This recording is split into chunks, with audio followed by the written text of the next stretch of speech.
হুম, আসসালামু আলাইকুম। আমি ডক্টর মোহাম্মদ নাইম সিদ্দিক, রাজশাহী মেডিকেল কলেজের 58তম ব্যাচ। আহ, আমি রিসেন্টলি গত সেপ্টেম্বর মাসে কলকাতা থেকে এমআরসিএস পার্ট বি অস্কি পাস করেছি। তো আমার টাইম ফ্রেমটা ছিল এরকম যে আমি জানুয়ারি 2024 সালে হচ্ছে এমআরসিএস পার্ট এ দিয়েছি এবং সেপ্টেম্বর 2024 সালে এমআরসিএস পার্ট বি দিয়েছি। আহ, তো আল্লাহর রহমতে মোটামুটি দুটাই একবারই পাস হয়ে গেছে। আমি আপনাদের সাথে শেয়ার করব কিভাবে অল্প সময়ে এবং প্ল্যান্ড ওয়েতে আগালে এমআরসিএসটা খুব দ্রুত পাস করা যায়। আর পার্ট এ পার্ট বির মাঝখানে গ্যাপ না রেখে দ্রুত পার্ট এর পরপরই পার্ট বি দিয়ে দেওয়ার কি কি এক্সট্রা সুবিধা পাওয়া যায়। আনফর্চুনেটলি আমার স্ক্রিনটা ফুল আসতেছে না, তো যেটুকু আসছে আমি সেটুকুই দেখাচ্ছি। আচ্ছা, ফার্স্ট হচ্ছে আমাদের হচ্ছে এক্সাম, মানে ফার্স্ট হচ্ছে যে হাউ টু প্রিপেয়ার এই এক্সামিনেশনের জন্য আমরা কিভাবে প্রিপারেশন নিব। সো যে কোনো পোস্ট গ্রাজুয়েট ডিগ্রি যেখানে হচ্ছে আমাদের কোনো অফিসিয়াল এনরোলমেন্ট নাই, এই ক্ষেত্রে মেন্টাল প্রিপারেশনটা সব থেকে বড়। যেমন হচ্ছে যে আপনি কখন পরীক্ষা দিবেন, কিভাবে আপনি ফাইনান্সিয়াল সাপোর্ট দিবেন, কিভাবে আপনাকে সিলেবাস কমপ্লিট করতে হবে, কারণ আপনার মাথার উপর কেউ না সে বলে দিচ্ছে যে আপনাকে এইটুকুটা পড়ে আসলে আজকের আইটেম ক্লিয়ার, অথবা এটা এটা এটা একটা কোশ্চেন প্যাটার্ন আছে, এইটুকুটা পড়লে আপনার পড়াশোনা শেষ হয়ে যাচ্ছে, বা আপনি একটা এনরোলড এনভায়রনমেন্টে আছেন, যেটা এমবিবিএস এ হয়।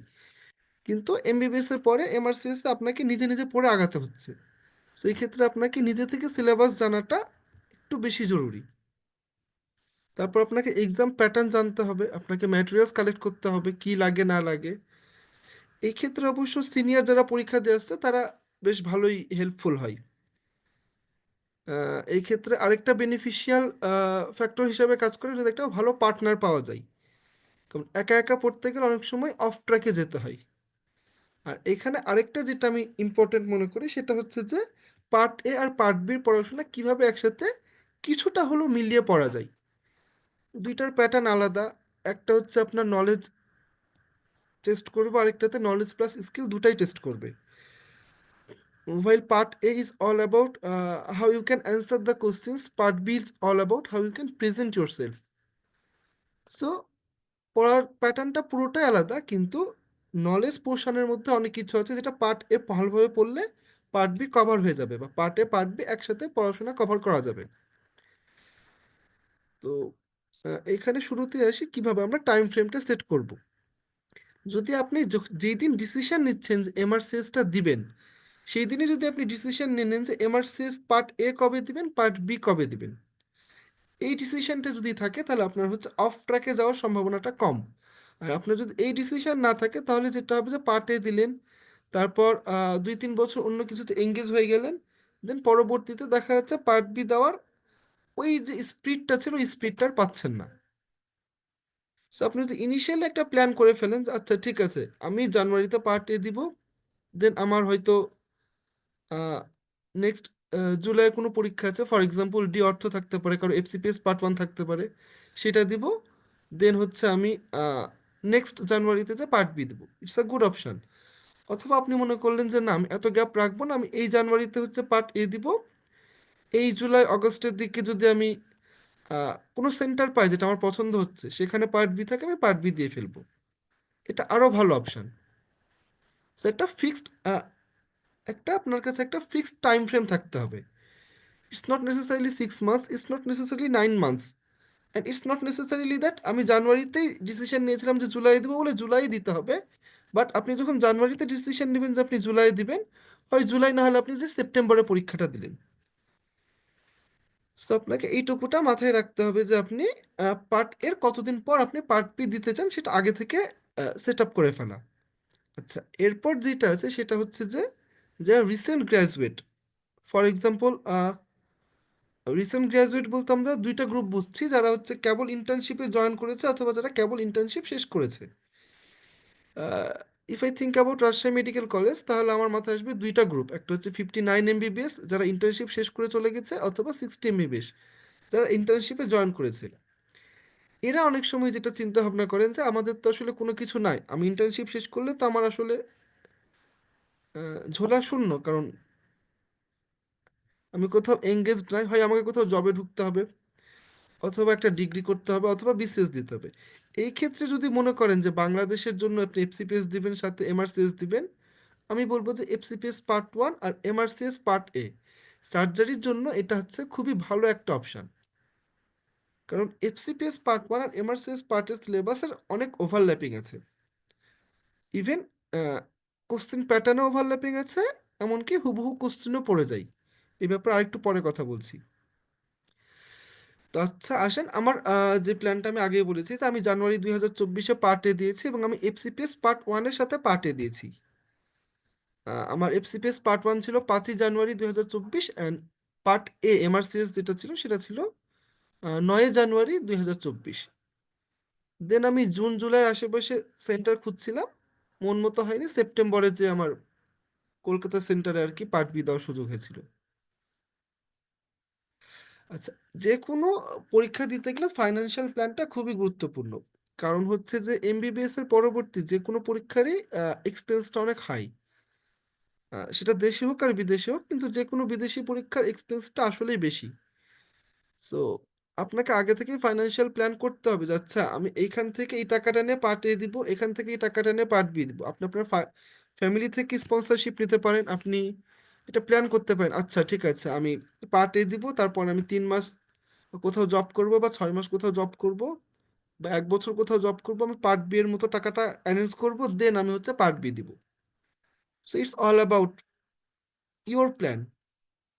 তবে অনেকে যেটা বলে যে জব করলে পার্ট বি পড়াশোনা হয় না, এটা আসলে ঠিক না। যদি কনসিস্টেন্সি মেনটেন করা যায়, সপ্তাহে 3 থেকে 4 ঘন্টা, প্রতিদিন 3 থেকে 4 ঘন্টা, এবং সপ্তাহে 4 থেকে 5 দিন যদি পড়া যায়, এই কনসিস্টেন্সি মেনটেন করলে জবের পাশাপাশি পার্ট বি এর প্রিপারেশনটা নেওয়া যায়। আচ্ছা, কারেন্ট রেটে যদি আমি বলি, তাহলে এমআরসিএস পার্ট এর ফি হচ্ছে 625 পাউন্ড, বাংলাদেশি টাকায় বর্তমানে যেটা 93,000 টাকার মতো। তারপর আপনার কিছু কোচিং ফি আছে, 15,000 টাকা জেনেসিসে আছে, অন্যান্য জায়গায় তার একটু কম বেশি আছে, বাইরের কোচিংগুলো হয়তো একটু বেশি রাখে। আর কোর্স ম্যাটেরিয়াল, যদি জেনেসিসের কোর্স ম্যাটেরিয়াল ধরি, তাহলে তারা কোর্স ম্যাটেরিয়াল প্লাস কোচিং দেয় হচ্ছে 18,000 টাকাতে। আর যদি আপনি জেনেসিসের বাইরে অন্য জায়গাতে যেতে চান, সেই ক্ষেত্রে হয়তো কোর্স ম্যাটেরিয়াল আলাদা কস্ট পড়বে, কোচিংয়ে আলাদা ফি দেওয়া লাগবে। আবার মনে করেন আপনি কোচিং করলেন না, শুধু কোর্স ম্যাটেরিয়াল নিলেন, তাহলে আপনার মোটামুটি 10,000 টাকা ধরে রাখতে হবে। কি কি কি কোর্স ম্যাটেরিয়াল লাগবে সেটা আমি পরে বলতেছি। আচ্ছা, এরপর আসেন পার্ট বিতে। পার্ট বিতে হচ্ছে এক্সাম ফি হচ্ছে 1,099 পাউন্ড, এটা হচ্ছে বর্তমান রেটে। এবং এইটা বাংলাদেশি টাকায় মোটামুটি 1,63,000 টাকা। যদি আমি রিসেন্ট কোনো আপডেট দেখি, তারা মনে হয় ফিটা একটু বাড়ানোর চিন্তা ভাবনা করছে, 1134 বা এরকম কিছু একটা ফি তারা রাখার প্ল্যান করছে। এরপর আসেন কোচিং। পার্টস পার্ট বিতে আছে দুইটা পোর্শন, একটা নলেজ, একটা হচ্ছে স্কিল। সো নলেজের জন্য অনেক কোচিং নলেজ সাপোর্ট দিয়ে থাকে, আরেকটা হচ্ছে স্কিলের জন্য হ্যান্ডস অন করাই। তো কোচিং ফি এর মধ্যে আমি যেটা জেনেসিসে দেখলাম, সেটা হচ্ছে 32,000 টাকাতে তারা কোচিংও করাচ্ছে, তার সাথে হ্যান্ডস অনও করাচ্ছে। অন্যান্য ক্ষেত্রে হয়তো এই ফ্যাসিলিটি নাই, আর কিছু কোচিংয়ের ফি আরও বেশি, হ্যান্ডস অনের জন্য আলাদা করে 20 থেকে 30,000 টাকা দেওয়া লাগে। আর আরেকটা হচ্ছে কোর্স ম্যাটেরিয়াল। এক্ষেত্রে কোর্স ম্যাটেরিয়াল পার্ট বির জন্য খুব বেশি গুরুত্বপূর্ণ না, যেগুলো ম্যাটেরিয়াল আছে সেটা সর্বোচ্চ 5,000 টাকার মধ্যে চলে আসবে। আচ্ছা, এরপর আসেন আমরা আরেকটু ডিটেলসে যাই। সেটা হচ্ছে সিলেবাস। আপনাকে সবার আগে সিলেবাস জানতে হবে কি কি থাকে না থাকে। সো পার্ট এতে যে জিনিসগুলো থাকে সেগুলোতে আমরা ফার্স্টে আসি। পার্ট এ সবার ফার্স্টে থাকে অ্যানাটমি। অ্যানাটমি তারা খুবই প্র্যাকটিক্যাল গ্রাউন্ডে কোশ্চেন করে, কোনো আনপ্র্যাকটিক্যাল কোশ্চেন করে না। যেগুলো সার্জারির সাথে রিলেটেড সেগুলোই কোশ্চেন করে, যেগুলো সার্জারির সাথে রিলেটেড না সেগুলো কোশ্চেন করে না। পার্ট তারপর আছে ফিজিওলজি। ফিজিওলজি এমন একটা জিনিস যেটা আপনাকে ফার্স্ট টু লাস্ট সব কিছুই পড়তে হবে, আপনি এখানে স্কিপ করে আপনার হাতে খুব বেশি সুযোগ নাই। তবে ফিজিওলজির মধ্যে কিছু টপিকস আছে যেগুলো হাই yield, যেটা আমি আরেকটু পরে দেখাবো। আচ্ছা, এরপর আসেন আহ, সেটা হচ্ছে প্যাথোলজি। প্যাথোলজির মধ্যে মেনলি সার্জিক্যাল ইম্পর্টেন্স এগুলো আসে, মাইক্রোবায়োলজিতেও সার্জিক্যাল ইম্পর্টেন্স এগুলো আসে, প্লাস তার সাথে আসে আপনার হচ্ছে মেনলি স্টেরিলাইজেশন, ইনফেকশন কন্ট্রোল, এগুলো আরও বেশি আসে অন্যান্য গুলোর থেকে। এরপর আসেন ফার্মাকোলজি। ফার্মাকোলজিতেও তারা খুব বেশি প্রিসাইজলি আসে, খুব বেশি ডিটেলসে আসে না। তার মধ্যে কিছু কিছু টপিকস আছে, যেমন অ্যানেস্থেটিক ড্রাগ, এগুলো ফার্মাকোলজির হচ্ছে মেইন টপিক। সার্জিক্যাল প্রিন্সিপালের মধ্যে থাকে হচ্ছে বেসিক সার্জিক্যাল স্কিল থেকে কিছু কোশ্চেন থাকে, কিছু থাকে pre operative management, post operative management, fluid management, তারপর হচ্ছে সাম সার্জিক্যাল টেকনিক্স, যেমন ডায়াথার্মি থেকে তারা খুব বেশি কোশ্চেন করে। আর আরেকটা আছে ক্লিনিক্যাল সার্জারি। ক্লিনিক্যাল সার্জারি থেকে আসবে আপনার কেস বেসড সিনারিও, যেমন হচ্ছে আহ, আমি একটা কেস আপনাদেরকে বলে আপনার জন্য বোঝা ইজি হবে। মনে করেন যে একটা পেশেন্টের অলরেডি একটা নেফ্রেক্টমি করা আছে, লেফট সাইডে নেফ্রেক্টমি করা আছে। সো পেশেন্টের এখন রাইট ডিস্টাল ইউরেটারে একটা ট্রানজিশনাল সেল কার্সিনোমা ধরা পড়েছে। এখন what will B your management of choice? তার আপনাকে 4 থেকে 5টা অপশান দিয়েছে।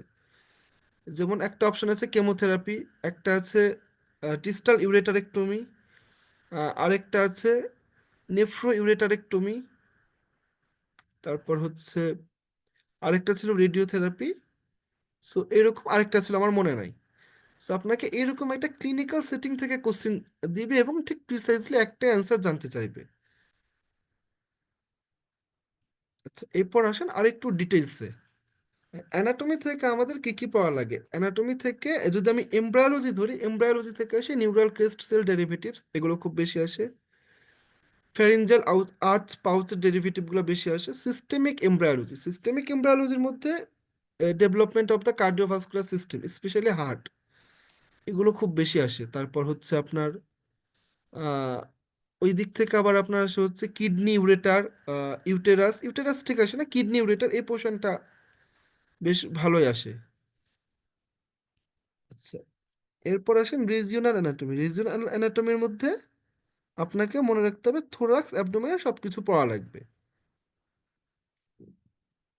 হেড নেক ব্রেন আই বলে আপনার সব থেকে বেশি আসে হচ্ছে structure passing through the cranium, foramen rotundum দিয়ে ম্যাক্সিলারি নার্ভ যায়, ফোরামেন ওভালি দিয়ে ম্যান্ডিবুলার নার্ভ যায়, এই টাইপের। নেক্সট আছে সার্কেল অফ উইলস, এর সাথে আসে স্যালিভারি গ্ল্যান্ডের, থাইরয়েড, এগুলো থেকে বেশ ভালোই কোশ্চেন আসে। তবে নিউরো অ্যানাটমি খুব ডিটেলসে যা আসে সেটা আসে না, যে ফাইন্ড আউট দ্য লিম্বাস বা এই টাইপের খুব বেশি যে ডিটেলসে কোশ্চেন আসে এরকম আসে না। আচ্ছা, এক্সট্রিমিটি থেকে মেনলি আসে important muscle, important nerve, dermatome and myotome, but তাদের একটু কোরিলেশন থাকে। আর কিছু আসে বোনস থেকে। এরপর আসেন ফিজিওলজি, সব কিছুই পাওয়া লাগবে, আমি অলরেডি বলে ফেলেছি। তার মধ্যে কিছু কিছু টপিকস আছে হাই ইল্ড, তার মধ্যে 1 নম্বরে আছে অ্যাসিড বেস ব্যালেন্স। এটা হচ্ছে সব থেকে ইম্পর্টেন্ট টপিক, এবং অ্যাসিড বেস ব্যালেন্স থেকে ইনভেরিয়েবলি কিছু না কিছু কোশ্চেন আসবেই। এরপর আপনি দেখতে পাবেন যে পালমোনারি আর্টারি ক্যাথেটার, এর কিছু ডেটা দিয়ে আপনাকে বলবেন যে what may be the condition আর what will be the next management plan. So next management plan বলতে তারা শুনতে চাচ্ছে whether you are going to go for inotropes আর whether you are gonna stick to the fluid. তার সাথে আছে autonomic physiology থেকে কিছু আসে, যেমন হচ্ছে যে আলফা অ্যাগোনিস্ট, বিটা ব্লকার, এই টাইপের কিছু কোশ্চেন আসে। আমি আপনাদেরকে একটা সিনারিও দিচ্ছি অ্যাসিড বেস ব্যালেন্সের। ওরা একটা স্টেম দিবে, স্টেমটা হচ্ছে যে সাপোজ তারা বলে দিল যে একটা পেশেন্ট আছে, তার হচ্ছে সিওপিডি আছে, সে সিভিয়ার রেসপিরেটরি ডিস্ট্রেসে আছে। So blood gas has been taken from his artery, radial artery or femoral artery, and Saint for the ABG, and the blood gas results are below, like pH 7.32, partial pressure of carbon dioxide 58, partial pressure of bicarbonate 30, বন্ধু similarly partial pressure of oxygen অনেক সময় দিয়ে দেয়। So ওনারা আপনাকে এই ডিটেলসটা দেওয়ার পর ওনারা আপনার কাছে জানতে চাইবে যে এটার ডায়াগনোসিস কি হতে পারে। সো এই ক্ষেত্রে আপনাকে যে হায়ারার্কিটা আছে সেটা আপনাকে ধরে আসতে হবে, যেমন হচ্ছে পিএইচ কত, 7.32, 7.35-এর থেকে কম না 7.45-এর থেকে বেশি? সো পিএইচ 7.35-এর থেকে কম, তার মানে হচ্ছে অ্যাসিডোসিস। তাহলে অ্যাসিডোসিস হলে দুইটা ভাবে হতে পারে, হয় বাইকার্বনেট কমে গেছে নাহলে কার্বন ডাইঅক্সাইড বেড়ে গেছে। So, এইখানে আমরা দেখতে পাচ্ছি কার্বন ডাইঅক্সাইড হচ্ছে 58 মিলিমিটার অফ মার্কারি, যেটা তার নর্মাল লেভেল থেকে বেশি। কিন্তু বাইকার্বনেট দেখেন 26 মিলিমিটার অফ মিলি ইকুইভ্যালেন্ট, এর থেকে বেশি হচ্ছে 30 মিলি ইকুইভ্যালেন্ট আছে। তার মানে এই ক্ষেত্রে আমার পিএইচ কমে গেছে, অ্যাসিডোসিস, হয় কার্বন ডাইঅক্সাইড বাড়বে না হলে বাইকার্বনেট কমবে। তো এই দুইটা কন্ডিশনের মধ্যে আমার যে কন্ডিশনটা ফুলফিল হচ্ছে সেটা হচ্ছে কার্বন ডাইঅক্সাইড বেড়েছে, তার মানে রেসপিরেটরি অ্যাসিডোসিস। এখন এটাকে কম্পেনসেট করার জন্য বাইকার্বনেট লেভেল বেড়েছে। সো এটা কম্পেনসেটেড, বাট টোটালি কম্পেনসেটেড না, কারণ পিএইচ রেঞ্জটা 7.35 থেকে 7.45-এর মধ্যে আসে নাই। সো আমার ডায়াগনোসিস হচ্ছে পার্শিয়ালি কম্পেনসেটেড রেসপিরেটরি অ্যাসিডোসিস। এর একটা সুন্দর ফ্লো চার্ট আছে, যে দেখেন ফার্স্ট হচ্ছে পিএইচ কত, 7.4-এর কম না 7.4-এর বেশি। কম হলে অ্যাসিডোসিস। অ্যাসিডোসিস দুইভাবে হতে পারে, হয় বাইকার্বনেট লেভেল কমেছে অথবা partial pressure of carbon dioxide বেড়েছে। সো পার্শিয়াল প্রেশার অফ যদি বাইকার্বনেট লেভেল কমে তার মানে হচ্ছে metabolic acidosis, partial pressure of carbon dioxide বাড়লে রেসপিরেটরি অ্যাসিডোসিস। এখন যদি মেটাবলিক অ্যাসিডোসিস হয় তাহলে সেটাকে কম্পেনসেট করবে কিভাবে? রেসপিরেটরি কম্পেনসেশন হবে। সো রেসপিরেটরি কম্পেনসেশন হলে, যেহেতু বাইকার্বনেট লেভেল কমেছে, তাহলে আমাকে কার্বন ডাইঅক্সাইড লেভেলটা কমা লাগবে। সো কার্বন ডাইঅক্সাইড লেভেল যদি কমে তাহলে হচ্ছে রেসপিরেটরি কম্পেনসেশন। সো এখানে একটা রেঞ্জ দেওয়া আছে কিভাবে কত কম্পেনসেশন হবে। সিমিলার ওয়েতে কার্বন ডাইঅক্সাইড লেভেল বেড়েছে, যেটা আমাদের কেসে হয়েছে, সো এটা রেসপিরেটরি অ্যাসিডোসিস। বাইকার্বনেট লেভেলও বেড়েছে, দ্যাট ইজ রেনাল কম্পেনসেশন। তার নিচে দেখেন একটা বলা আছে যে 3.5 মিলি ইকুইভ্যালেন্ট যদি বাইকার্বনেট বাড়ে তাহলে সেটা হচ্ছে 10 millimetre of mercury carbon dioxide এলিভেশনকে কাউন্টার করবে, মানে কম্পেনসেশন করবে। ঠিক একইভাবে অ্যালকালোসিসেও দেখানো আছে, পিএইচ 7.45-এর বেশি, 4-এর বেশি, তার মানে অ্যালকালোসিস। এখন দেখবো হয় বাইকার্বনেট বেড়েছে নাহলে কার্বন ডাইঅক্সাইড কমেছে। বাইকার্বনেট বাড়লে মেটাবলিক, কার্বন ডাইঅক্সাইড কমলে রেসপিরেটরি। সো মেটাবলিক অ্যাসিডোসিস, এটাকে রেসপিরেটরি কম্পেনসেশন আইদার হয়েছে অথবা হয়নি। Similarly respiratory acidosis, renal compensation either হয়েছে অথবা হয়নি। তবে মোস্ট অফ দ্য কেসে মেটাবলিক যে কোনো ডিজিজ রেসপিরেটরি কম্পেনসেশনটা হয়ে যায়, কারণ হচ্ছে যে মেটাবলিক কোনো অল্টারেশন হয়েছে, পেশেন্ট ইজিলি ব্রেথিংটা চেঞ্জ করে এটা কম্পেনসেশন করে ফেলতে পারে। কিন্তু রেসপিরেটরি অ্যাসিডোসিস বা অ্যালকালোসিস, এটা কম্পেনসেশন হতে টাইম লাগে, কারণ রেনাল ফাংশনটা রেসপিরেটরি থেকে একটু স্লো কাজ করে। আচ্ছা, নেক্সট আসেন pulmonary artery catheter data interpretation. এরকম কিছু সিনারিও দিবে, আমি একটা দিয়েছি সিনারিও পুরোটাই, যে 68-year-old male came with feature of shock. Pulmonary artery catheter reveals the following data: central venous pressure increased, pulmonary capillary wedge pressure increased, cardiac output decreased, vascular resistance increased, systemic vascular resistant, peripheral vascular resistant fell বা normal. So এখন তারা বলবে এটা diagnosis কি হতে পারে। Similarly আমি আরেকটা সিনারিও দিয়েছি যেখানে সিভিপি কমে গেছে, পালমোনারি ক্যাপিলারি ওয়েজ প্রেশার কমে গেছে, কার্ডিয়াক আউটপুট কমে গেছে, শুধুমাত্র সিস্টেমিক ভাস্কুলার রেসিস্ট্যান্ট বেড়েছে, বাকি সব কিছুই কমেছে অথবা নর্মাল আছে। সো এখন দেখেন, যেটা সেন্ট্রাল ভেনাস প্রেশার বেড়েছে তার মানে কি আমার রাইট হার্টের প্রেশার বেড়েছে, তার মানে হার্টে আমার ব্লাড এসে জমা হচ্ছে কিন্তু পাম্প করতে পারছে না। পালমোনারি ক্যাপিলারি ওয়েজ প্রেশার বেড়েছে, তার মানে কি আমার লেফট অ্যাট্রামের প্রেশার বেড়েছে, তার মানে কি আমার লাংস থেকে ব্লাড এসে লেফট অ্যাট্রামে জমা হচ্ছে কিন্তু হার্ট পাম্প করতে পারছে না। ঠিক আছে, সো এটা মেনলি হার্ট ফেলারের দিকে যাচ্ছে, কার্ডিয়াক আউটপুট কম আছে, যেহেতু হার্ট ফেলার ঠিক মতো পাম্প করতে পারছে না, সিস্টেমিক ভাস্কুলার রেসিস্ট্যান্ট বেড়ে গেছে। সো এটা মেনলি হার্ট ফেলারের দিকে যাচ্ছে, যেহেতু পালমোনারি ক্যাপিলারি ওয়েজ প্রেশার বেশি, এটা লেফট হার্ট ফেলারের দিকে যাচ্ছে। আবার দেখেন সেন্ট্রাল ভেনাস প্রেশার কম, তার মানে কি আমার ঠিক মতো ব্লাড রাইট অ্যাট্রিয়াম পর্যন্ত আসছে না। পালমোনারি ক্যাপিলারি ওয়েজ প্রেশার কম, তার মানে আমার কি আমার ঠিক মতো ব্লাড লেফট অ্যাট্রিয়ামে আসছে না। কার্ডিয়াক আউটপুটও কম, হার্টও ঠিক মতো পাম্প করতে পারতেছে না। তার মানে কি আমার গোটা বডিতেই ব্লাডের লেভেলটা কমে গেছে, দ্যাট মিনস ভলিউমটা কমে গেছে। সো সেকেন্ডটা হাইপোভলিউমিক শকের দিকে যাচ্ছে। So, এইখানে দেখেন সুন্দর একটা ডেটা দেওয়া আছে, রাইট হার্ট ফেলার হলে কি হবে, লেফট হার্ট ফেলার হলে কি হবে। পেরিকার্ডিয়াল টেম্পোনেট হলে কি হবে, হাইপোভলিউমিয়াতে কি হবে। তো এই জিনিসটা একটু ইন্টারপ্রিটেশন করা শেখা লাগবে। এখান থেকে কোশ্চেন দেয়। আর এবিজির মতো খুব বেশি যে কনসিস্টেন্ট তা না, কিন্তু কিছু কোশ্চেন থাকে। আচ্ছা, অনেক সময় কনফিউশন হতে পারে যে লেফট হার্ট ফেলার আর পেরিকার্ডিয়াল টেম্পোনেটের মধ্যে যে পার্থক্য, সেটা তো আমি চার্ট থেকে দেখতে পাচ্ছি না, এটা আসলে ক্লিনিক্যাল সিনারিও থেকে বুঝতে হবে।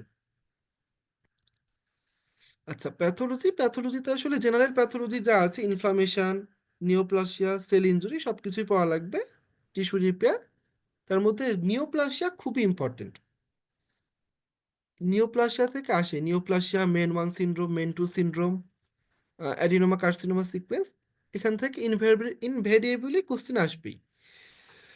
এই ক্ষেত্রে আমার একটা পার্সোনাল সাজেশন হচ্ছে, যে যেই নোটটাই পড়েন না কেন, সব থেকে ভালো হবে আপনি যদি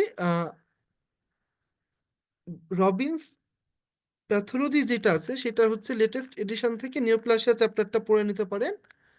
আর বেলিয়ান লাভ থেকে মলিকুলার ডায়াগনোসিস, নিওপ্লাসিয়া, এই চ্যাপ্টারগুলো যদি পড়ে নিতে পারেন, মানে এই দুইটা পারলে আপনার জন্য সব থেকে ভালো হবে। এটা আপনার একটা স্ট্রং ফাউন্ডেশন তৈরি করবে, এবং নিওপ্লাসিয়া থেকেই প্যাথোলজির বেশি কোশ্চেন আসে, নিওপ্লাসিয়া, এফএনএসি, হিস্টোপ্যাথোলজি। আচ্ছা, মাইক্রোবায়োলজি থেকে মেনলি আসে স্টেরিলাইজেশন, ইনফেকশন কন্ট্রোল, এমআরএসএ, আরও আসে, কিন্তু এগুলো হচ্ছে হট টপিক। ফার্মাকোলজি থেকে খুব বেশি কোশ্চেন আসে তা না, মেনলি আসে হচ্ছে অটোনমিক ফার্মাকোলজি, অ্যানেস্থেটিক ফার্মাকোলজি, যেমন ডিপোলারাইজিং মাসো রিল্যাক্সেন্ট হচ্ছে সাক্সামিথোনিয়াম। এই কোশ্চেনটা বেশ কয়েকবার এসেছে। অটোনমিক ফার্মাকোলজি থেকে প্রচুর কোশ্চেন আসে, এই দুটা মেন, তার সাথে বাকিগুলো একটু দেখতে হবে। আচ্ছা, ক্লিনিক্যাল সার্জারি থেকে বেসিক সার্জিক্যাল প্রিন্সিপলস তো অবশ্যই আসে। তারপর হচ্ছে ইনহ্যান্সড রিকভারি প্রোটোকল যেটা আছে সেটা আসে। আর বাকিগুলো হচ্ছে নাইস গাইডলাইন। আচ্ছা, এখানে নাইস গাইডলাইন ব্যাপার বলতে যেটা বোঝাচ্ছে সেটা হচ্ছে তাদের প্রত্যেকটা কেস হ্যান্ডেলিং এর জন্য একটা একটা গাইডলাইন আছে, এবং তারা ওই অ্যান্সারটাই শুনতে চায় বা ওই অ্যান্সারটাই চায়। যেমন হচ্ছে যদি একটা কার্সিনোমা ইসোফেগাস হয়, সেই ক্ষেত্রে আপনি কিউরেটিভ সার্জারি কখন করবেন, কখন প্যালিয়েটিভ ট্রিটমেন্ট দিবেন। যদি আপনার কার্সিনোমা ইসোফেগাস, সেটা সিটি, চেস্ট, অ্যাবডোমেন, পেলভিসে কোনো মেটাস্টাসিস নাই, পেট স্ক্যানে কোনো মেটাস্টাসিস নাই, কোনো সারাউন্ডিং স্ট্রাকচার ইনভেট করে নাই, এইরকম সিচুয়েশনে তারা আপনার তাদের যে প্রোটোকল সেখানে হচ্ছে আপনি কিউরেটিভ সার্জারিতে যেতে পারেন। আপার ইসোফেগাস হলে ম্যাকনিয়ন, লোয়ার ইসোফেগাস হলে আইভোলুইস। সো তারা আপনাকে এরকম একটা সিনারিও দেবে। আবার দেখা গেল যে একই সিনারিও কিন্তু কোনো মেটাস্টাসিস আছে, আইদার সেটা সিটি স্ক্যানে ধরা পড়লো অথবা পেট স্ক্যানে। এই ক্ষেত্রে তারা আবার কিউরেটিভ সার্জারিতে যেতে চাবে না, তারা যাবে হচ্ছে প্যালিয়েটিভ অপশন। প্যালিয়েটিভ অপশনের মধ্যে যেরকম হচ্ছে সেলফ এক্সপেন্ডিং মেটালিক স্টেন্ট। তো এখানেও তারা একটা ক্লিনিক্যালি আপনাকে একটা সিচুয়েশন দিবে এরকম যে আইদার আপনি স্টেন্টটা দিতে পারবেন, অথবা আপনাকে অল্টারনেটিভ ইন্টারাল ফিডিং এর রুট যেতে হবে। সো ওরা একটা সিচুয়েশনে আপনাকে এরকম দিয়ে দিবে কিছু না কিছু। তো পুরো প্রোটোকলটাই তাদের নাইস গাইডলাইন্সটা ফলো করেই তারা হচ্ছে যে ট্রিটমেন্টগুলো নিতে চায়। আচ্ছা, এবার আসেন স্টাডি ম্যাটেরিয়ালস। স্টাডি ম্যাটেরিয়ালস এর মধ্যে study materials obviously person to person vary করবে। তবে আমার কিছু সাজেশন হচ্ছে যে যে কোনো এক্সাম দিতে গেলে ওই এক্সাম রিলেটেড কিছু নোটস রাখা উচিত। যেমন আমাদের কাছে আছে জেনেসিস এর লেকচার শিট আছে, এটা খুবই ভালো এবং খুবই সুন্দর একটা নোটস, আমি দেখে আসছিলাম এবার বাংলা মেডের একটি স্টলে দেখে এসেছিলাম আর কি। এইটা ছাড়া আরো কিছু নোটস আছে আপনার, যেমন রেডা নোটস বলে কিছু নোটস পাওয়া যায়। আবার basic science for the MRCS by Rafter, এটা একটা পাওয়া যায়। আরেকটা বইকে আমি রেখেছি টেক্সট বই, সেটা হচ্ছে grace anatomy for the students. এইটা আমি এই কারণে রেখেছি যে ম্যাক্সিমাম ক্ষেত্রে যেটা দেখা যায় যে ফিজিওলজি, বায়োকেমিস্ট্রি বা অন্যান্য সেকশনটা মনে থাকলেও অ্যানাটমি খুব বেশি মনে থাকতে চায় না। সো অ্যানাটমি র্যাপিড রিভিশন দেওয়ার জন্য আমার কাছে মনে হয়েছে গ্রে অ্যানাটমির ফিগার চার্টস, এগুলো খুবই হেল্পফুল। ম্যান্ডেটরি না যে এটাই পড়তে হবে, আপনার যদি স্নেল ভালো লাগে স্নেল পড়তে পারেন, আপনার যদি মনে হয় আপনি গ্রে দেখবেন না, আপনি নেটার দেখবেন, যেটা পড়া আছে সেখান থেকে আপনার ফিগার চার্টস দেখাটা খুবই হেল্পফুল। তার সাথে যেটা আছে সেটা হচ্ছে একটা আপনাকে কোশ্চেন ব্যাংকে হাত দিতে হবে। কোশ্চেন ব্যাংক আমাদের এখানে দুইটা আছে, একটা হচ্ছে ইএমআরসিএস, একটা পাস টেস্ট, এই দুইটাই চলে। তার মধ্যে পাস টেস্টের কোশ্চেন লেভেলটা একটু হার্ড হলেও এটা লেস রিপ্রেজেন্টেটিভ। ইএমআরসিএসটা more representative of the exam. এক্সামে যেগুলো থাকে সেগুলো হচ্ছে আপনার ইএমআরসিএস এর মধ্যে ওই ধরনের কোশ্চেনগুলো বেশি থাকে। আচ্ছা, ইএমআরসিএস এর একটাই ড্রব্যাক, সেটা হচ্ছে এটা হচ্ছে সিরিয়ালে সুন্দর করে সাজানো নাই। অ্যানাটমির মধ্যে সব অ্যানাটমি কোশ্চেন আছে, কিন্তু এরকম আছে যে একবার লং কেস, একবার শর্ট কেস, সরি সরি, একবার মনে করেন যে আপার এক্সট্রিমিটি, একবার লোয়ার এক্সট্রিমিটি, এরকম সিরিয়ালটা তাদের নাই। এরকম কিছু কিছু কোশ্চেন ব্যাংক পাওয়া যায় মার্কেটে, সেগুলো হচ্ছে ইএমআরসিএস এরই কপি, কিন্তু সিরিয়াল অনুযায়ী সাজানো আছে। যেমন হচ্ছে ফার্স্টে রাখা আছে অ্যানাটমি, দেখা যাচ্ছে আপার এক্সট্রিমিটি, পুরোটা আপার এক্সট্রিমিটি গেছে এবং খুব স্ট্রাকচার্ড ওয়েতে গেছে, যে শোল্ডার বা স্ক্যাপুলার রিজিয়ন, দেন হচ্ছে আর্ম, দেন ফোর আর্ম, দেন হচ্ছে হ্যান্ড, এরকম প্যাটার্ন এসেছে। এইগুলো আপনারা চাইলে নিতে পারেন। তবে ইএমআরসিএস এর হ্যাপাজার্ডের একটা বেনিফিট হচ্ছে যে একটা জিনিস পড়লেন, কিছুক্ষণ পর জিনিসটা আবার রিভাইজ দেওয়া যায়। ইএমআরসিএস আপনাকে অন্ততপক্ষে 4 থেকে 6 বার রিভিশন দিতে হবে।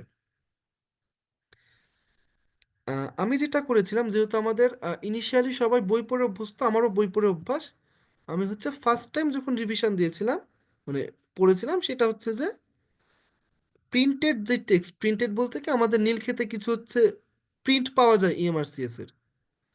সো ওই প্রিন্টেড বই থেকে হচ্ছে আমরা ইএমআরসিএসটা ফার্স্ট টাইম পড়েছিলাম। পড়ার পর একবার যখন পড়া শেষ হয়ে গেল, দেন সাবস্ক্রিপশন নিয়েছিলাম, 4 মান্থ সাবস্ক্রিপশন, এবং ওই সাবস্ক্রিপশন নিয়ে মোটামুটি 4 বার হচ্ছে 4 থেকে 5 বার সলভ করেছিলাম। ইএমআরসিএস সলভ করার কয়েকটা বেনিফিট আছে। একটা হচ্ছে যে আপনি খুব ভালো আইডিয়া পাবেন যে কি ধরনের কোশ্চেন আসতে পারে।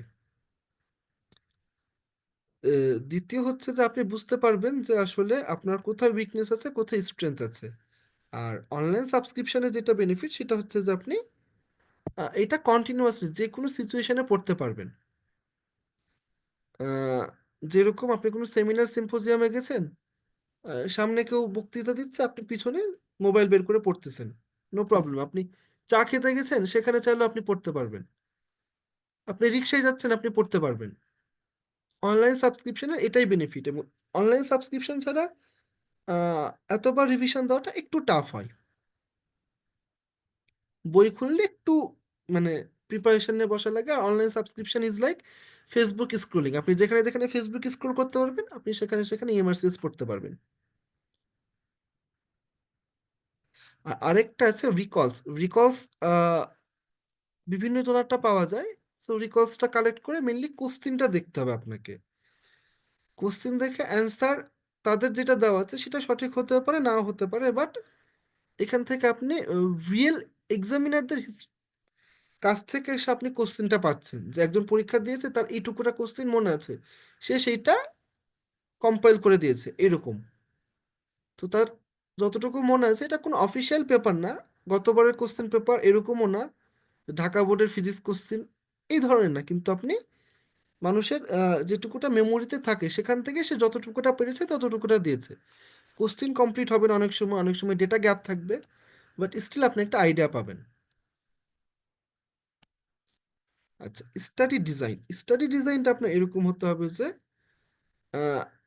ফার্স্টে আপনার হচ্ছে যে আপনার উইক পোর্শনে হাত দিতে হবে। আমার উইক পোর্শন ছিল অ্যানাটমি, সো আমি অ্যানাটমি হচ্ছে রিভিশন দিয়েছি ফার্স্টে।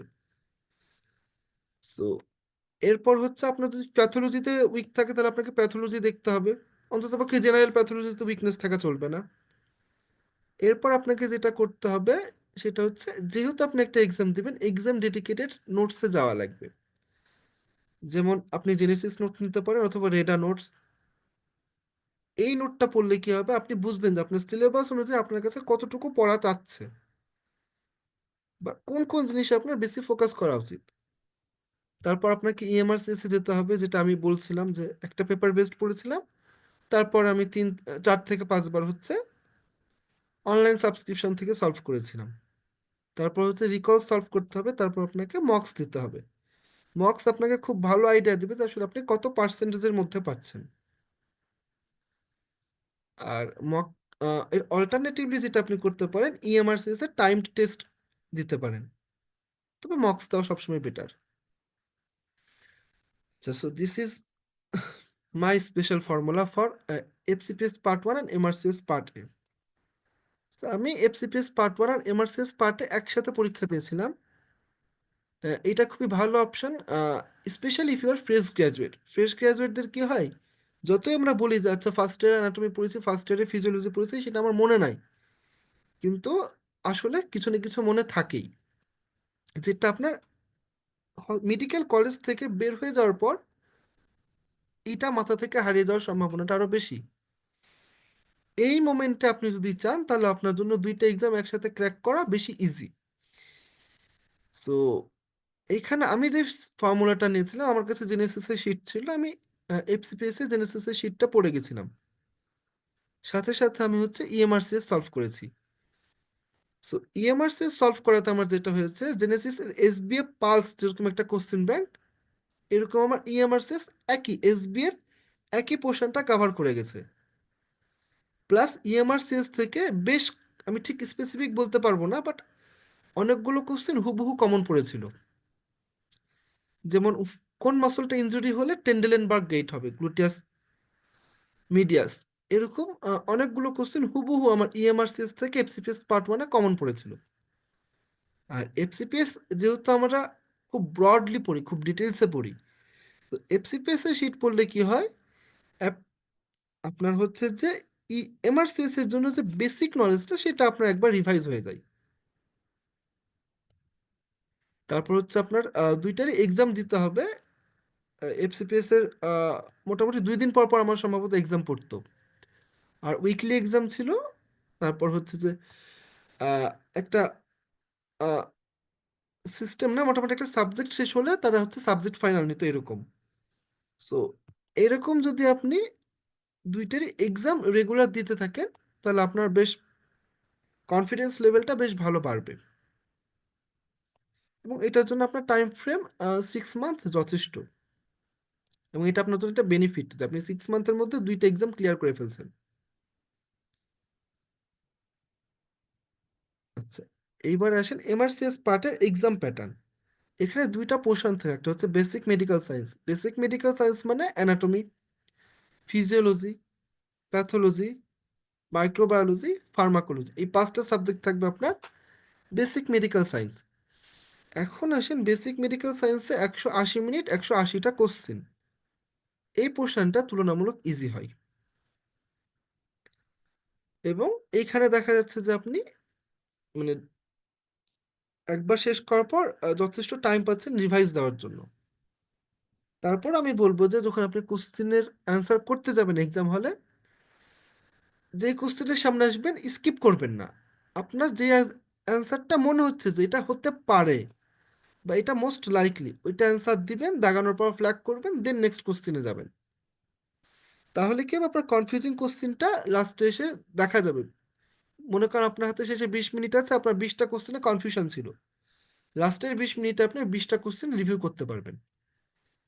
নেক্সট থাকছে হচ্ছে ক্লিনিক্যাল সার্জারি। ক্লিনিক্যাল সার্জারিতে কি থাকবে আপনার, basic surgical science, pre operative care, post operative care, তারপর হচ্ছে ক্লিনিক্যাল সার্জারি আর যেগুলো আছে, যেমন হচ্ছে আপনার হেপাটোবিলিয়ারি সার্জারি, তারপর হচ্ছে colorectal surgery, plastic surgery, orthopaedic surgery, এরকম প্রত্যেকটা সেকশন থেকে কোশ্চেন থাকবে। এইগুলো খুব বেশি সিনারিও বেসড, এখানে কিছু কিছু কনফিউজিং অ্যান্সার থাকে, মনে হয় এইটা অথবা এইটা যে কোনো একটা হতে পারে। এই সেকশনে এবং টাইমটাও পাওয়া যায় না, কারণ স্টেমটা বড় থাকে, পড়ে অ্যান্সার চিন্তা করতে করতে টাইম চলে যায়। পরীক্ষা হলে যেটা হয়েছিল, আমি প্রথম 10 মিনিট আহ, মানে একটাও কোশ্চেন এরকম ছিল না যে আমি কনফিডেন্সের সাথে বলতে পারছি যে অ্যান্সারটা এটাই হবে। তো প্রথম 10 মিনিট আমি খুবই কনফিউজড ছিলাম। তারপরও তারপর থেকে ধীরে ধীরে ধীরে একটু কমন কোশ্চেন বা কমন প্যাটার্নগুলো পাওয়া শুরু করেছি। তো এই ক্ষেত্রে আপনাকে সবার প্রথমে প্যানিক করা যাবে না। সেকেন্ড হচ্ছে যে যখন যে কোশ্চেনটা আসবে আপনাকে দাগাই দিতে হবে, নেক্সট যাইতে হবে, দাগাই দিতে হবে, নেক্সট যাইতে হবে। কনফিউশন থাকলে ফ্ল্যাগ মার্ক, না হলে ফ্ল্যাগ মার্ক করবেন না। লাস্টে আপনি যে রিভিশনের সময় পেতেও পারেন, নাও পাইতে পারেন। আমি মনে হয় লাস্টে 5 মিনিট মতো রিভিশনের টাইম পেয়েছিলাম, কিন্তু খুব বেশি অ্যান্সার অল্টার করার সুযোগ পাইনি। তারপরে আসেন MRCS part B. MRCS part বিটা হচ্ছে অস্কি। অস্কি মানে হচ্ছে আমরা যেভাবে অস্পি দিয়ে অভ্যস্ত, একই জিনিস হচ্ছে অস্কি। অস্পি হচ্ছে, আর অস্কির মধ্যে পার্থক্য হচ্ছে আপনাকে এখানে ক্লিনিক্যাল জিনিসগুলো ডিল করতে হবে অস্কিতে। তো এখানে আমাদের টোটাল 17টা স্টেশন থাকে, এবং 17টা স্টেশনে আলাদা আলাদা মার্কশিট থাকে এবং আলাদা আলাদা টিচার থাকে, এবং আপনি এক স্টেশনের পরীক্ষা দিয়ে বের হয়ে চলে আসলেন, সঙ্গে সঙ্গে টিচারের কাছ থেকে আপনার মার্কশিটটা তুলে নেওয়া হয়। এখানে আপনার কোনো নাম থাকে না, কোনো আইডেন্টিটি থাকে না, কোনো ন্যাশনালিটির কোনো রেকগনিশন থাকে না। একটা আইডি দিয়ে দেওয়া হয়, সেটা হচ্ছে আপনার আইডেন্টিফিকেশন নাম্বার 106। সো আপনি যেই এক্সামিনারের কাছেই যাবেন না কেন, আপনি বলবেন যে good afternoon, my candidate number is 106। So সে জানছে না যে আপনি বাংলাদেশি, কি আপনি ইন্ডিয়ান, কি আপনি মালয়েশিয়ান, সে জানছে না। আপনার সম্পর্কে তার কোনো আইডিয়া নেই, সে শুধু এইটুকুই জানছে যে আপনার ক্যান্ডিডেট নাম্বার এত। তো এই স্টেশনগুলোতে যেটা থাকে সেটা হচ্ছে যে 8টা থাকে হচ্ছে নলেজ স্টেশন, আর 9টা থাকে হচ্ছে স্কিল স্টেশন। নলেজ স্টেশনে থাকে anatomy, pathology and applied surgical science and critical care. So অ্যানাটমিতে থাকে 3টা, প্যাথোলজি থেকে থাকে 2টা, আর applied surgical science and critical care থেকে থাকে 3টা। এরপর আসে স্কিল। স্কিলে থাকে 9টা স্টেশন। কমিউনিকেশনে থাকে 4টি স্টেশন। কমিউনিকেশনের মধ্যে থাকছে হিস্ট্রি টেকিং, 2টা স্টেশন থাকবে, একটা সুন্দর প্যাটার্ন আছে হিস্ট্রি টেকিং এর। তারপর হচ্ছে আপনাকে কমিউনিকেশন করতে হবে উইথ এ পেশেন্ট আর আর relative.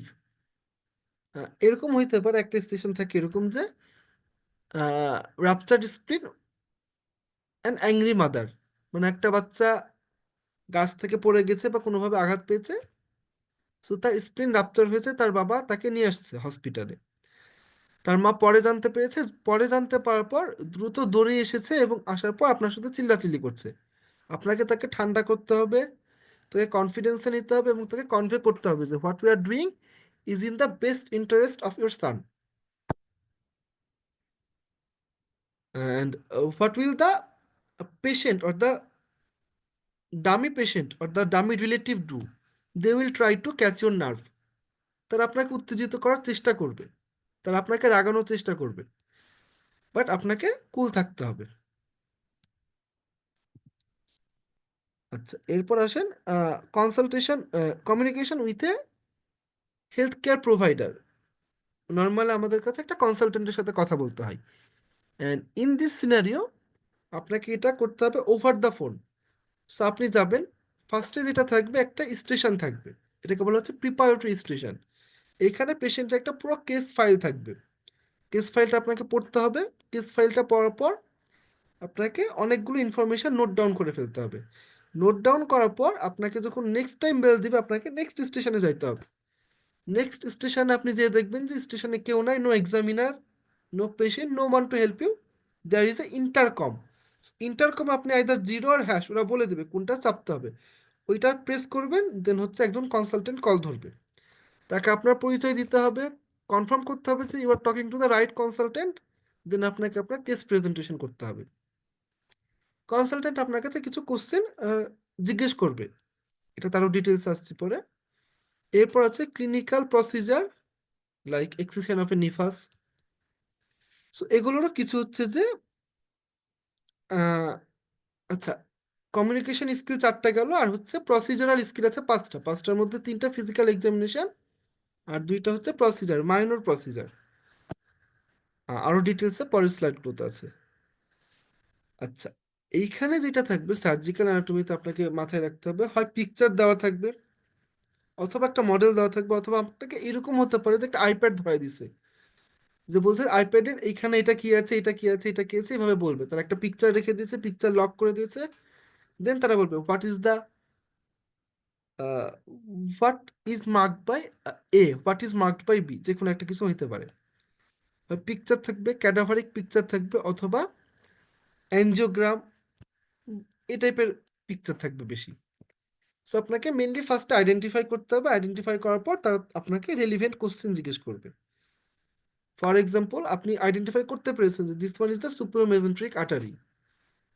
So they will ask you at what vertebral level the supramesenteric artery originate. So there is a fixed question paper. So they will ask you according to the question paper. Nothing that they have no liberty. তাদের হাতে একটা question paper দেওয়াই আছে, সুপ্রিমেসেন্ট্রিক artery identify করতে পারলে আপনি এই question paper দেখে বলবেন যে সাপোজ তার হাতে এরকম একটা কোশ্চেন পেপার দেওয়া আছে, তো সে আইডেন্টিফাই করেছে সুপ্রিমেসেন্ট্রিক আর্টারি, নেক্সট কোশ্চেন ওনাদের হাতে দেওয়াই আছে যে জিজ্ঞেস করবেন যে এটার ভার্টিব্রাল লেভেলটা কত। কেউ যদি আইডেন্টিফাই না করতে পারে আপনি ওই কোশ্চেনটা জিজ্ঞেস করবেন না। এরপর আছে প্যাথোলজি। প্যাথোলজি বারবারই বললাম। সো এর আগে যে প্যাথোলজিটা বলেছি সেটা হচ্ছে এমআরসিএস পার্ট এ, এখন আছে MRCS part B. MRCS part বিতে প্যাথোলজিতে আপনার থাকবে জেনারেল প্যাথোলজি থাকবে, এটা ছাড়া যাবে না। তার সাথে disease specific pathology and some pathological procedure. যেরকম আপনাকে ম্যালিগন্যান্ট মেলানোমা থেকে কোশ্চেন করতে পারে, আপনাকে কার্সিনোমা ব্রেস্ট থেকে কোশ্চেন করতে পারে। সো এই প্যাথোলজিতে আপনাকে শুরু করতে পারে এমনভাবে যে আপনাকে একটা ম্যামোগ্রাম দিয়ে দিল, ম্যামোগ্রাম থেকে বললো যে what is your finding. So আপনি ম্যামোগ্রাম দেখে বললেন যে this is the breast mammogram, cranio caudal view আর মিডিও ল্যাটারাল ভিউ। দেন তার যে ফাইন্ডিং আছে, যদি আপনি micro calcification in branching pattern পান সেটা বললেন। তারপর সে জিজ্ঞেস করবে যে তাহলে আপনার ডায়াগনোসিস কি, তো আপনি বললেন যে কার্সিনোমা ব্রেস্ট। দেন সে হচ্ছে কার্সিনোমা ব্রেস্টের প্যাথোলজির দিকে ধীরে ধীরে যাইতে থাকবে। সো তার নেক্সট কোশ্চেন হবে যে what is your next investigation of choice. So আপনি বললেন ট্রুকাট বায়োপসি ভালো, অথবা সে আপনাকে বলল যে what is the interpretation of FNAC report in case of carcinoma. So আপনি বললেন যে C1 এ কি হয়, C2 এ কি হয়, C3, C4, C5। যেমন C1 ইনএডুকেট স্যাম্পল, C2 বিনাইন, এরকম C3 border line, C4 suspicious, C5 malignant. So ওরা আপনার কাছে এই কোশ্চেনগুলো জিজ্ঞেস করতে পারে। তারপর তারা জিজ্ঞেস করতে পারে যে হিস্টোপ্যাথোলজি রিপোর্টে আপনি কি কি দেখবেন, এই যেমন histological type, grade, invasion, then receptor status, এরকম। তারপর তারা ইআরপি আর হার্ট টু নিউ থেকে কোশ্চেন করতে পারে হাউ হার্টসেপ্টিন ওয়ার্কস, এই কোশ্চেনটা আমাকে করেছিল। সো কিছু কিছু ড্রাগের ক্ষেত্রে আপনারা দেখবেন যে তারা ব্র্যান্ড নেমটা ইউজ করছে, যেমন হচ্ছে আমরা জেনেরিক নাম ইউজ করি ট্রাস্টুজুমাব, বাট ট্রাস্টুজুমাবটা ইনিশিয়ালি ইন্ট্রোডিউস করেছিল রচি কোম্পানি হার্টসেপ্টিন নামে। এবং আহ, তাদের কাছে হার্টসেপ্টিন আর ট্রাস্টুজুমাব ব্যাপারটা সেম। সো আপনাকে ওই রকমই জাস্ট কিছু কিছু থাকে না, লাইক নাপা মানে প্যারাসিটামল আমাদের কাছে, ওইরকম কিছু কিছু ড্রাগের ক্ষেত্রে তারা এরকম জিজ্ঞেস করবে যে হাউ হার্টসেপ্টিন ওয়ার্কস। তো আপনাকে বলতে হবে যে this is a clonal antibody against the heart two new receptor, that's it.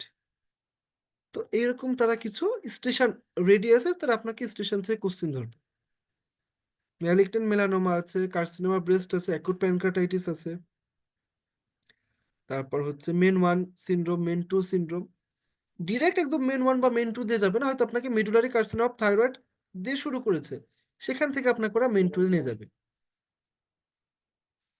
আচ্ছা, এরপর আসেন applied surgical science and critical care. এখানে অনেকগুলো সিনারিও দেওয়া থাকবে, যেমন হচ্ছে পলিট্রমা, অ্যাকুট প্যানক্রাটাইটিস, এরকম অনেকগুলো অ্যাকুট কেস দেওয়া থাকবে। আপনাকে জিজ্ঞেস করবে যে আপনি অ্যাকুট কেসগুলো কিভাবে ম্যানেজ করবেন। এই ক্ষেত্রে যদি আপনি খুব বেশি স্পেসিফিক অ্যান্সার দিতে পারেন তারা খুশি হয়। যেমন মনে করেন যে আপনাকে একটা পলিট্রমার কেস দিল, যেটা আমাকে শুরু করেছিল হচ্ছে যে একটা সুন্দর স্টেম দেওয়া আছে, পলিট্রমার পেশেন্ট, তার চেস্ট ইনজুরি সাস্টেন করেছে, অ্যাবডোমিনে ইনজুরি সাস্টেন করেছে, ব্রেনে কোনো ইনজুরি সাস্টেন করে নাই, কিন্তু তার জিসিএস ফল করছে। সো ঢুকার পরপরই আমাকে জিজ্ঞেস করলো যে have you read the stem, yes.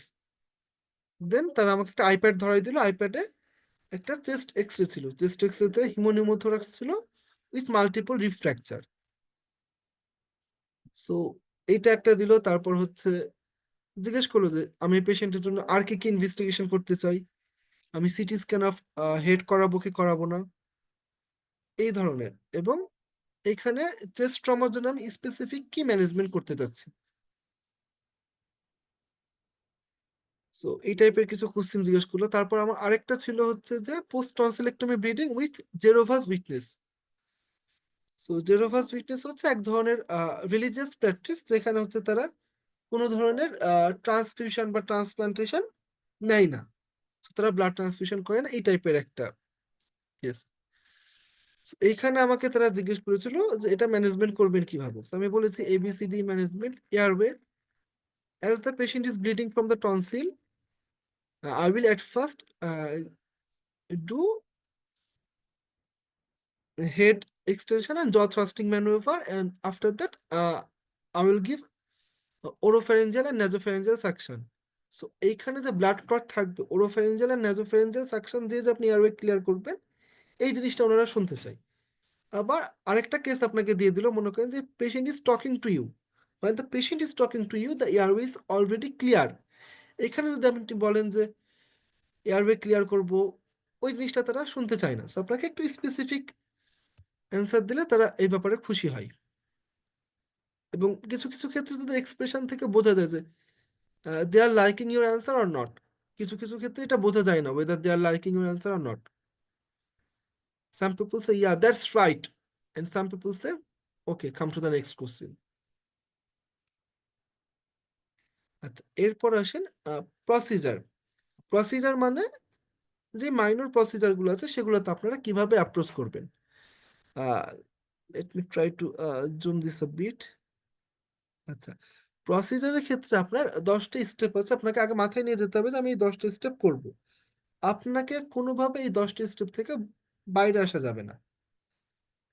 যেমন হচ্ছে আপনাকে ফার্স্টেই থাকতে হবে যে ইন্ট্রোডিউস ইউরসেলফ, নিজের পরিচয় দিতে হবে, এই পরিচয়টা আপনার সিস্টেমে লেখা থাকবে। তারপর হচ্ছে patient's name and age confirm করতে হবে। কেন, can I confirm your name and age please, or can I confirm your name and date of birth please? Then you have to explain the procedure. Like today I have been asked to excise a mole from your left thigh. This will involve uh, excision of the mole under local anesthetic, so you will not have pain, uh, and uh, you will not have to take antibiotic because this is a clean wound. Let me tell you that there are some complications like the wound may bleed, there may be chance of infection, but these complications are rare, and I am quite well trained by my consultant to do this type of minor procedure. So can I proceed? তার মানে আপনাকে পুরো প্রসেসটা বলতে হবে যে আপনি কি করবেন, কোন অ্যানেস্থেসিয়া দিয়ে করবেন, কমপ্লিকেশন কি কি হতে পারে, সবকিছু বলার পর আপনাকে পেশেন্টকে কনফিডেন্সে নিতে হবে। তারপর হচ্ছে আপনি কনসেন্ট নেবেন। কনসেন্টের পর আপনাকে চাইতে হবে যে হু চেক লিস্ট। হু চেক লিস্টে 5টা জিনিস থাকে, আমি এখানে 3টা লিখেছি। সো হু চেক লিস্টে থাকে পেশেন্টের নাম, আপনাকে কনফার্ম করতে হবে this is the right patient. তারপর থাকে সাইড, রাইট সাইড আর লেফট সাইড। তারপর থাকে প্রসিজার। সো প্রসিজারে আসলে কি এক্সিশন অফ এ নিভাস ছিল না ড্রেনেজ অফ এন অ্যাবসেস ছিল, সেটাও সেখানে ভালোভাবে লেখা থাকবে। আর যে দুইটা থাকে আমি দেই নাই, সেটা হচ্ছে ব্লাড থিনার পাই কিনা, ল্যাটেক্স অ্যালার্জি আছে কিনা। এরপর আপনি বলবেন যে now give me some time to gather the equipments. So আপনি আপনার ইকুইপমেন্ট নিয়ে নিলেন, আপনার যে যে ইকুইপমেন্ট লাগবে সেটা আপনি চেয়ে নিলেন, ওখানে অ্যাসিস্ট্যান্ট থাকবে, বললেই দিয়ে দিবে। কিন্তু আপনাকে যা নিতে হবে প্রসিজার শুরু করার আগে নিয়ে নিতে হবে। So, আমার ক্ষেত্রে যেটা হয়েছিল কলকাতায়, সেটা হচ্ছে তারা ইকুইপমেন্টস অলমোস্ট ট্রলিতে রেডি করে রেখেছিল।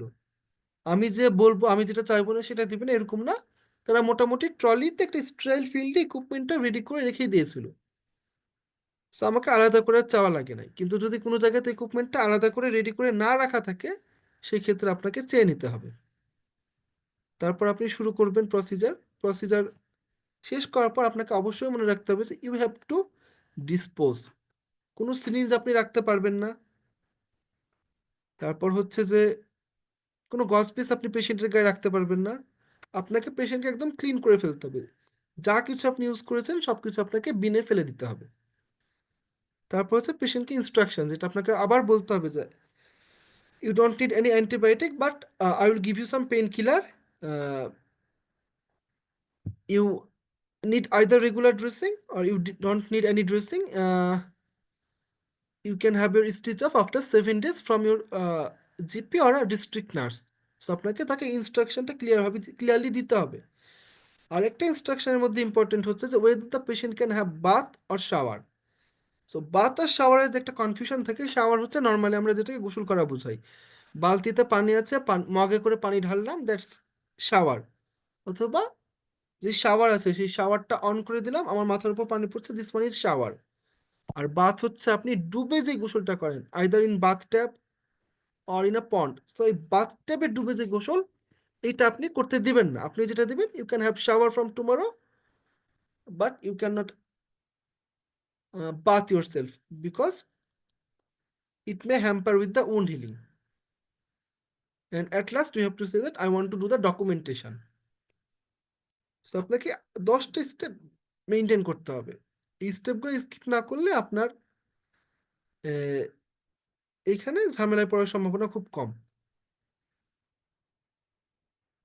আচ্ছা, নেক্সট চাই। আচ্ছা, এইখানে 3টা পয়েন্ট আমি স্পেসিফিক্যালি রেখেছি যেটা আপনাকে মেনটেন করতে হবে।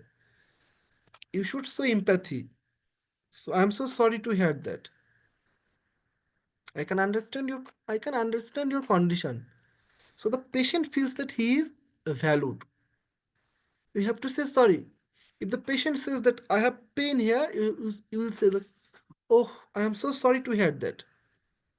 And if the patient says that I have pain here, you should say like, oh, I am so sorry to hear that. Do you need any painkiller? So আপনাকে এটা মাথায় রাখতে হবে যে আপনাকে এমপ্যাথি দেখাতে হবে, আপনাকে কনসার্নটা বুঝাই দিতে হবে যে you are concern about the patient. এই 3টা জিনিস ছাড়া যাবে না। সাধারণত প্রসিজারে খুব বেশি লাগে না এটা, এক্সামিনেশন আরো বেশি লাগে। আচ্ছা, কমন প্রসিজার অনেকগুলো প্রসিজার আছে, যেমন হচ্ছে যে knot tying, excision of a nevus, abscess drainage, male catheterization. এই 4টা প্রসিজার আমাদের যেটা কমন এক্সামিনেশন ভেন্যু আছে, like India, Colombo that is Sri Lanka, Malaysia, Cairo, Egypt, Abu Dhabi, এগুলোতে কমনলি এই প্রসিজারগুলো দেওয়া হয়। এর বাইরে যেগুলো আছে, মনে করেন লাইক চেস্ট ড্রেন, ইনসারশন, এই টাইপের প্রসিজার এই দিকে খুব বেশি দেয় না, ইউকের দিকে দেয়। সো এই 4টা প্রসিজার আমাদের জন্য কমন। নট টাইং এর মধ্যে অবশ্য 3টা আছে, যেমন একটা হচ্ছে যে নর্মাল নট টাইং, একটা হচ্ছে নট টাইং এর ডেপথ, আর একটা হচ্ছে যে হিমোস্ট্যাটিক সুচারিং, তারপর হচ্ছে excision of a nevus, abscess drainage, male catheterization. So এখানে মেল ক্যাথেটারাইজেশনের ইম্পর্টেন্ট স্টেপগুলো হচ্ছে পেইন্টিং। আর ইম্পর্টেন্ট স্টেপ হচ্ছে আপনাকে 2টা গ্রাফস নিতে হবে। একটা গ্রাফস পরে আপনি পেইন্টিং করবেন, ওয়াশ দেওয়ার শেষ আপনি আরেকটা গ্রাফস পরে ক্যাথেটারাইজেশনের দিকে আগাবেন। আচ্ছা, নর্থ ট্যাঙ্গের ডেপথের আমি একটা ভিডিও দিয়ে রেখেছি, দেখি আপনারা দেখতে পান কিনা। এই ভিডিওটা আরসিএস আয়ারল্যান্ড থেকে নেওয়া।